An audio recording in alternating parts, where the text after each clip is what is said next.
Hello class 10th students. आपको याद ही होगा कि हमने print culture and modern world chapter start कर लिया था और आज हम उसका 6 topic India and the world of print पढ़ेंगे। Now let us see when printing began in India and how idea and information were were written before the age of print. अब हम ये जब इंडिया के कॉन्टेक्स्ट में हम सारी बातें देखेंगे तो ये देखेंगे कि भारत में प्रिंटिंग कैसे शुरू हुई और ये जो आइडिया एंड द इंफॉर्मेशन, ये दोनों चीज़ें, आइडिया और इंफॉर्मेशन एज ऑफ प्रिंट के पहले कैसे लिखा जाता था हमारे देश में। Manuscripts were before the age of print. अब हम देखेंगे मनुस्क्रिप्ट्स जो थे जब हमारे यहाँ प्रिंटिंग शुरू नहीं हुई थी तब कैसे बनते थे। India had a very rich and old tradition of hand written manuscript. Bharat में बहुत पुरानी परंपरा रही है और बहुत ही रिच ट्रेडिशन रहा है हमारा हैंड रिटन मैन्यूस्क्रिप्ट्स के लिए, जो कि संस्कृत में, अरेबिक में, पर्सियन में, इन सभी भाषाओं के अलावा भी as well as in various vernacular language, और बहुत सारे वर्नाकुलर लैंग्वेज में, वर्नाकुलर लैंग्वेज मतलब जो उस रीजन में बोले जाने वाली लैंग्वेज है उसमें लिखी जाती थी। मनुस्क्रिप्ट्स वर कॉपीड ऑन पाम लीव्स। मनुस्क्रिप्ट्स जो होती थी वो पाम के पत्तों पर लिखी जाती थी, एंड हैंडमेड पेपर, और कुछ तो हैंडमेड पेपर पे लिखी जाती थी। पेजेस वर सम टाइम ब्यूटीफुली इलस्ट्रेटेड, और पेजेस जो थी वो उनको बहुत सुंदर से इलस्ट्रेट किया जाता था। चारों तरफ देखिए किस तरह से बॉर्डर बनाया गया है, इतना सुंदर है ना। इसके चारों तरफ ये देखिए बॉर्डर जो है, इस तरह से इसका इलस्ट्रेशन रहता था। They would be either pressed between wooden cover or sewn together to ensure preservation, और उसके बाद चारों तरफ से लकड़ी के कवर भी लगाए जाते थे, सिल दिया जाता था ताकि काफ़ी लंबे समय तक उसे रखा जा सके। Manuscripts continued to be produced till well after the introduction of print। और ऐसा नहीं है कि manuscripts यानी हाथ से जो लिखी जाती थी किताबें वो लिखनी बंद हो गई थी जब प्रिंटिंग शुरू हो गया था। नहीं, ऐसा नहीं था, बल्कि क्या था कि इवन जब प्रिंटिंग आ गई थी उसके बाद भी manuscripts लिखे जाते थे। Down to the late 19th century तक manuscripts लिखे जाते रहे भारत में। Manuscripts, however, were highly expensive and fragile। लेकिन manuscripts के लिए सबसे के साथ बड़ी मुसीबत ये थी कि ये बड़े महंगे भी होते थे और बड़ी कमज़ोर भी होते थे। They had to be handle carefully, और चूँकि आपको पता ही है कि पेड़ की पत्तियाँ होती है, पाम लीव्स जो होते हैं वो, तो उन पत्तियों को संभाल कर रखना, उसे यूज़ करना, बहुत ही केयरफुल तरीके से उसको इस्तेमाल करना पड़ता था। They could not be easily read easily as the scripts was written in different style. अब आपको पता है ना कि सबकी हैंड राइटिंग तो अलग अलग होती है और कई बार बहुत मुश्किल होती है हैंड राइटिंग। कुछ लोगों की हैंड राइटिंग में अक्षरों को पहचानना और उसको पढ़ना। जैसे आप लोग भी जब अपनी कॉपी में कुछ भी लिखते हो तो बहुत सारे बच्चे ऐसे होते हैं जिनकी हैंड राइटिंग इतनी ख़राब होती है कि उसको पढ़ना मुश्किल हो जाता है।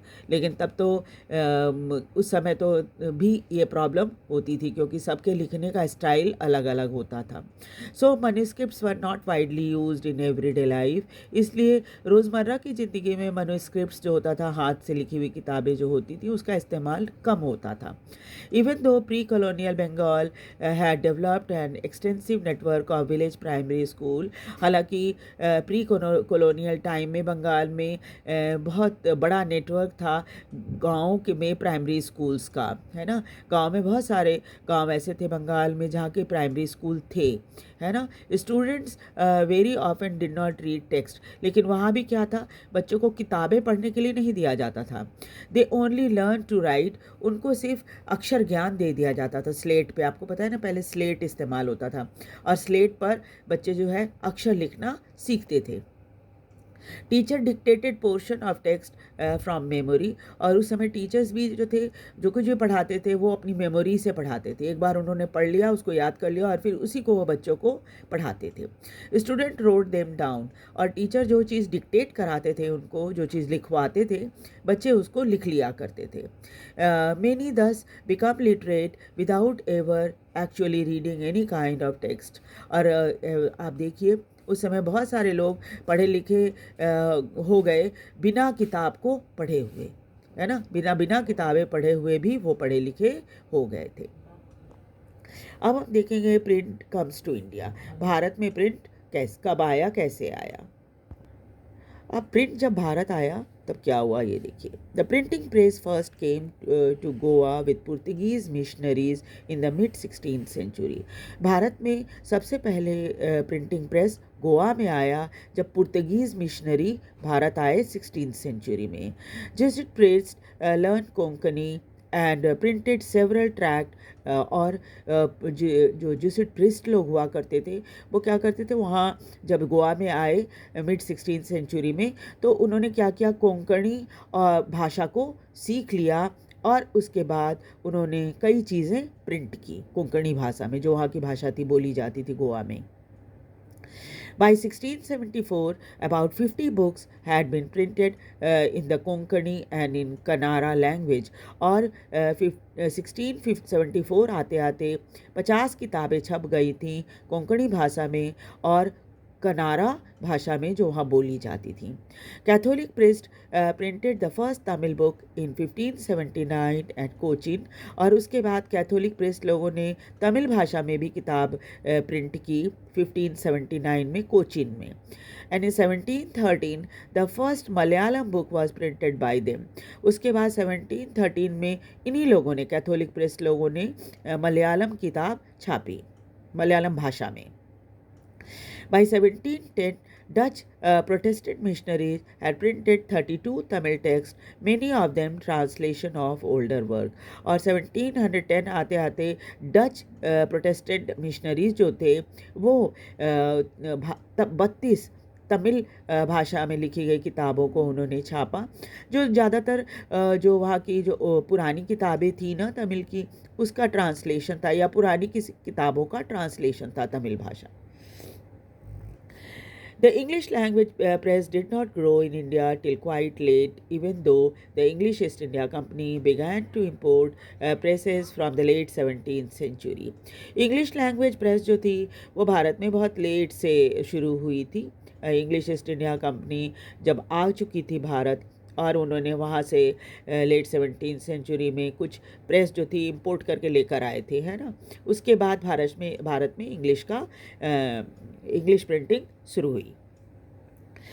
From 1780, James Augustus Hickey began to edit Bengal Gazette, a weekly magazine that described itself as a commercial paper open to all but influenced by none. उसके बाद 1780 में जेम्स अगस्टस हिकी, ये डेट और नाम जो है ना, इसको हमेशा याद रखिएगा, ये अभी से लेकर आपके किसी भी कॉम्पिटिटिव एग्ज़ाम तक में भी काम आने वाला है। 1780 जेम्स अगस्टस हिकी और बंगाल गज़ेट, ठीक है। ये वीकली मैगज़ीन था जो ये अपने बारे में ये कहता था कि ये कमर्शियल पेपर है, और जिसमें जो भी चाहे अपनी बात को छपवा सकते हैं और किसी से प्रभावित नहीं होता, ये है ना, ये कहना था जेम्स अगस्टस हिकी का।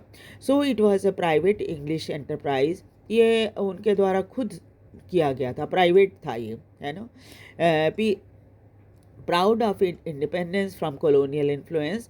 और जेम्स अगस्टस हिकी ने ऐसा क्यों कहा था, क्योंकि उस समय ईस्ट इंडिया कंपनी तो भारत आ गई थी, लेकिन उनके इस बंगाल गज़ेट वीकली मैगज़ीन पर ईस्ट इंडिया कंपनी का कोई प्रभाव नहीं था।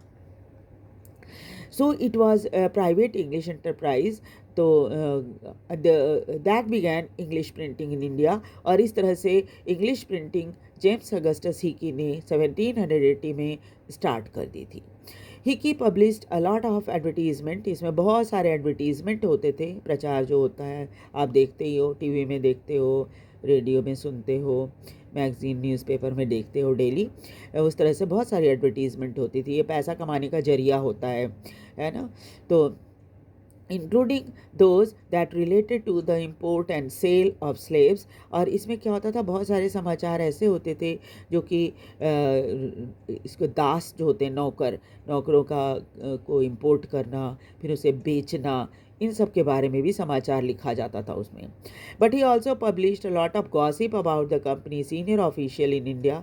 और जेम्स अगस्टस हिकी ने बहुत सारी बातें ऐसी लिखी जो कि ईस्ट इंडिया कंपनी से रिलेटेड थी, और एक तरह का गॉसिप था।